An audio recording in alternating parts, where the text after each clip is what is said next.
This video is sponsored by MPB. Today, I'm going to be reviewing a lens that I've wanted to review since I started my YouTube channel, and it is this. This is the Canon RF 85mm f1.2L USM lens. And I'm going to start right now. Announced all the way back in May 2019, this lens here has one of the brightest apertures you can buy, with an amazing aperture of f1.2. But to go alongside that, it also has a pretty hefty price tag, coming in at almost £3,000. So today, hopefully we'll work out if this lens really is worth a spot in your camera bag. Now, not to be confused with the twin brother of this lens, the Canon RF 85mm f1.2L DS. That lens there has an extra defocus smoothing element. So if you are interested in that lens for review or a comparison to the lens we've got today, make sure to go ahead and subscribe to this YouTube channel because we'll be making those videos very soon. But today, we're just going to be focusing on the 85mm f1.2L. So let's have a look at the overall build quality, lens design, as well as what you get inside the box. So this lens here is made of a premium plastic and metal construction, which should make this lens quite lightweight, but due to it being an f1.2 aperture, and that's a ton of glass, this actually makes this lens really big and really heavy, coming in with 13 elements in 9 groups.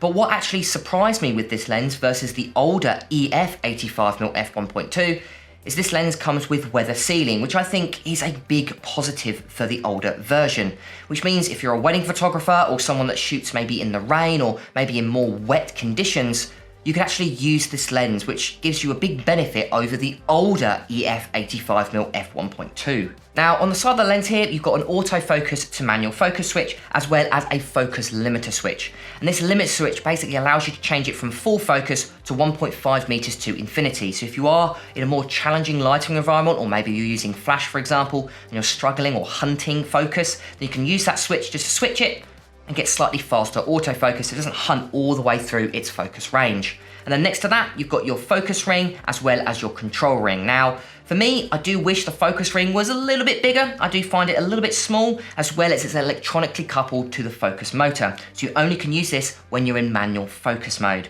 And then above that, you've got your control ring, which basically allows you to change any setting with inside the camera. You can have it connected to aperture, ISO, or even shutter speed, if that's something you fancy. I actually have mine connected to white balance, which is great for weddings when you're going from inside to an outside environment and you want to use manual white balance. So overall, I actually really like the build quality. There's only one thing, I just wish that focus ring was just a little bit bigger.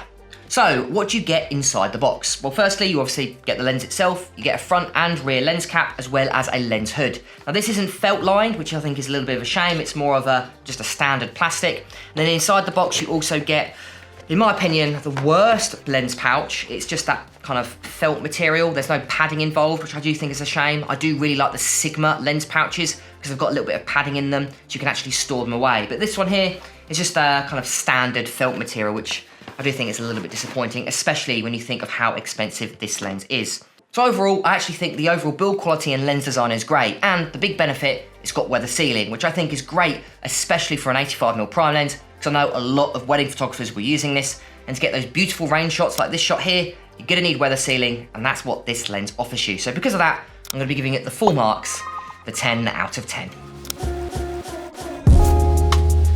So let's move on to the all-important image quality of this lens. And to be honest with you, probably the most important aspect of an 85mm f1.2 prime lens to have. Now, like I was saying, this has got an amazing aperture of f1.2, which gives you amazing background separation. And couple that with an 85mm prime lens, this is one of my favorite focal lengths to have for portrait photography. So what I decided to do is take this lens on a photo shoot. I went to an amazing photo shoot run by an amazing photographer, and I got these photos, and I was really happy with the shots. Now, I love an f1.2 for 2 reasons. Firstly, it gives you amazing background separation between the foreground and background, as well as it's a great low light performance lens. So if you're someone that's always shooting in a low light environment, maybe you're a wedding photographer, this is going to be an ideal lens. It's great for portrait photography, as well as it's great for low light photography. But let's have a look at how sharp this lens is by having a look at a few graph images. So wide open at f1.2, if we go ahead and zoom into the center and the corners, we can see we're getting razor sharpness in the center, and the corners are still very sharp, but not as sharp as the center. Then if we go ahead and step down to f2, as you can see, we're sharpening the lens up, and it's mostly noticeable in the corners. You'll also see the corners a little bit brighter, so we'll see later on, but this lens definitely does suffer from some vignetting. Then we can sharpen the lens up even further by going to f2.8, and then f4, and I'd say this lens is really sharp at either f5.6 or f8, and that is very noticeable in the corners. And then we step down to f11, and then its narrowest aperture, f16, where this lens suffers a little bit from diffraction and softens up a little bit, but still very sharp all the way from wide open at f1.2 all the way to f16. A very impressive score, and far better than pretty much any other f1.2 lens I have tested. Now let's move on to distortion and vignetting. Wide open at f1.2, what you can see, there's basically no distortion to be seen. A very flat profile, which to be honest with you, I was expecting for a lens of this price point. But wide open at f1.2, you can see there's definitely noticeable vignetting. Now we can push that vignetting to the corners if we step down to f2, and it pretty much disappears at f2.8, and it's the same for f4 and f5.6. So there's a mild amount of vignetting, but basically no distortion to be seen, which is great to see from an f1.2 prime lens. Now this lens isn't known as a macro lens, and you can see that by its minimum focus distance of just 85 centimeters with a maximum reproduction ratio of just 0.12. But close-up image quality is still really good. You just can't really get close to your subjects. So if you are after a dedicated macro lens, I'd either recommend the 85mm f2 RF or the RF 100mm f2.8. This lens definitely isn't a macro lens. And lastly, let's go have a look at flaring. And as you can see, flaring is quite bad, quite a dramatic loss in contrast, and you've got very strong flaring elements in the scene. So if you are using this lens and pointing it anywhere near bright lights, highly recommend using the lens hood, which you do get inside the box. So overall, the flaring aspect isn't bad, but it definitely isn't as good as some other 85mm prime lenses. So as you can see, this lens is really impressive with an amazing image sharpness, really sharp wide open at f1.2, both in the center and in the corners, and you can sharpen it up even further if you step down to either f2 or 2.8, as well as it's basically got no distortion. You've got a mild amount of vignetting, but that's something you can easily remove by simply turning on peripheral illumination in camera. But as you know, all of my tests, I have those peripheral illuminations and corrections turned off. The only two downsides I can really see is it doesn't have the best flaring, so I do recommend using that lens hood if you are pointing it towards bright lights, as well as it hasn't got the best macro ability. But to be honest with you, it's not sold as a macro lens, so I would personally buy a dedicated macro lens if that's something you're after. But the image quality of this lens is stellar and one of the biggest selling points of a lens like this. So because of that, I'm giving it the full marks, the 10 out of 10. Now, although an f1.2 aperture is great for letting in a ton of light and also offering a beautiful shallow depth of field, the main disadvantage is it makes this lens really big and really heavy. So let's compare it to a few other 85mm prime lenses to really see, is it worth lugging this really heavy lens around with you?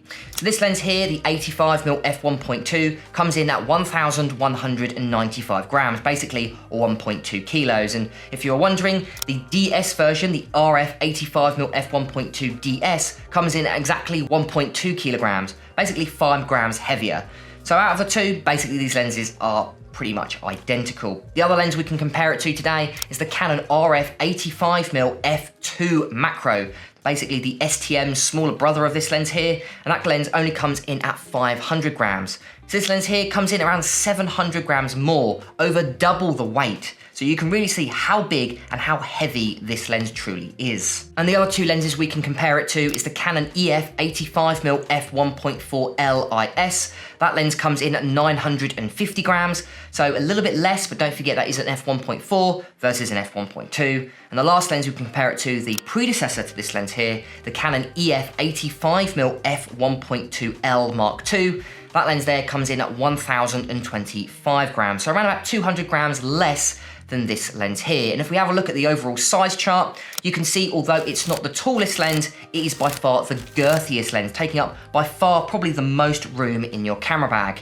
And with a filter thread of 82mm, this lens really is a chungus of a lens, really big and really heavy. So if you are thinking of carrying it around all day, I'd probably get a really comfortable camera harness to make sure that your back doesn't end up aching. So yeah, the big disadvantage of this lens is the overall size and weight. So because of that, I'm only giving it a 4 out of 10.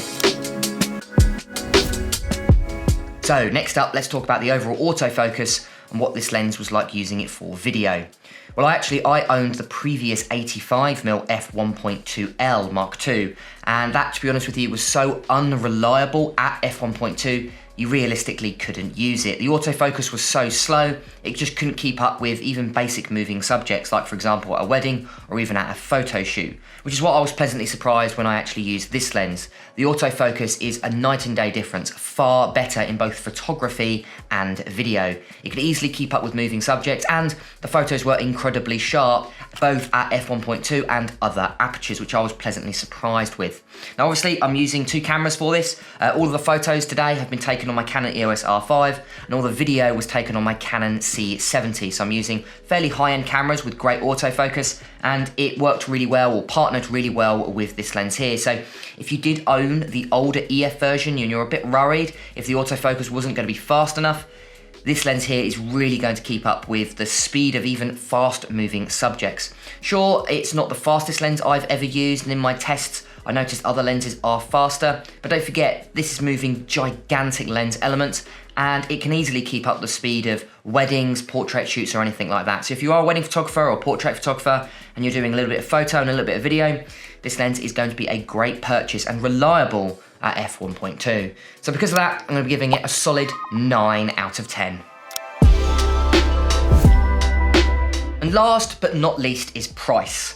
Now I've already mentioned price at the start of this video, but this is probably one of the most expensive lenses you'll ever buy, coming in at a whopping £2,999. And it's still really expensive when we actually have a look at the second-hand value. If we jump over to the MPB website, we can see that it's around £1,700 to £1,900 second-hand. But actually, it's not the most expensive lens on my list today. The more expensive Canon RF 85mm f1.2L DS comes in at a whopping £3,499. And second-hand, they're firstly more difficult to find, but if you do find one, you'll be paying more for around £2,300 to £2,500. So you as a photographer just have to work out, is that defocus smoothing element worth it? It's around about £500 more. I haven't personally reviewed that lens yet, although it's the next lens I'm going to review, but I'm definitely excited to see how good that defocused smoothing element is. Now the other lens we can compare it to is the far more inexpensive Canon RF 85mm f2 macro, a lens I reviewed last year, and that only comes in at £569. And secondhand, if you have a look at the MPB website, you can see it's around £400 to £500. And the other 2 lenses we can look at is the EF 85mm f1.4L IS. That comes in at £1,719 with a second-hand value between £800 to £1,000. And then the far older EF 85mm f1.2 Mark II, that lens actually isn't available brand new anymore. That's only available secondhand because it was discontinued about 3 years ago. That comes in between £400 to £700 secondhand. So this lens here is incredibly expensive. Not the most expensive, the defocus smoothing element one is more expensive, but still far out of budget, to be honest, for most photographers. And I would only ever recommend a lens like this if you're a true 100% professional that makes serious money for their photos. So because of that, I'm only giving it a 4 out of 10. So as you can see, this lens is very specialized. So let's have a look at the overall pros and cons to really work out if this lens here is really worth a spot in your camera bag. Let's have a look at the pros first. First up, you're getting amazing build quality with this lens, with the big added bonus of weather sealing. So maybe if you're a wedding photographer and shooting outside, maybe in the rain, this lens is perfect for you. You're also getting amazing image quality and corner-to-corner sharpness, one of the sharpest lenses you can buy with an f1.2 aperture. And talking about aperture, f1.2 is an amazing aperture for low light, as well as creating a beautiful shallow depth of field. And couple that with an 85mm focal length, this is probably one of the best portrait lenses you can buy.